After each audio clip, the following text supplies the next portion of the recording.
എറണാകുളത്ത് വീണ്ടും ഓൺലൈൻ തട്ടിപ്പ്. സ്ക്രീൻ ഷെയറിംഗ് ആപ്പ് വഴി നടന്ന തട്ടിപ്പിൽ പാലാരിവട്ടം സ്വദേശിക്ക് 10.5 ലക്ഷം രൂപയാണ് നഷ്ടമായത്. എം പരിവാഹന്റെ പേരിലായിരുന്നു തട്ടിപ്പ്. എസ് ശ്യാംകുമാർ ചേരുന്നു കൊച്ചിയിൽ നിന്ന് വിവരങ്ങളുമായി. ശ്യാംകുമാർ, ഈ എം പരിവാഹനൊക്കെ എല്ലാവരും ഉപയോഗിക്കുന്നതാണ്. ഇതിന്റെ പേരിൽ തട്ടിപ്പ് നടത്തുക അത്ര എളുപ്പമാണോ? ഇതിപ്പോൾ എങ്ങനെയായിരുന്നു, ഏത് രീതിയിലാണ് മോഡ് ഓഫ് ഓപ്പറേഷൻ?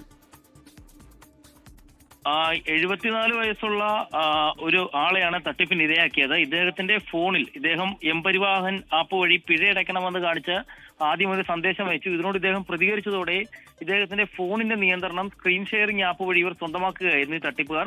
തുടർന്ന് ഇദ്ദേഹത്തിന്റെ ഫോണിൽ ഉണ്ടായിരുന്ന പണം മറ്റൊരു അക്കൗണ്ടിലേക്ക് ട്രാൻസ്ഫർ ചെയ്യിച്ചാണ് തട്ടിപ്പ് നടന്നത്. അങ്ങനെയാണ് 10,50,000 രൂപ ഈ തട്ടിപ്പുകാർ സ്വന്തമാക്കിയത്. ഏതായാലും തട്ടിപ്പ് നടന്നു എന്ന് ബോധ്യപ്പെട്ടത് 2 ദിവസത്തിന് ശേഷമാണ്.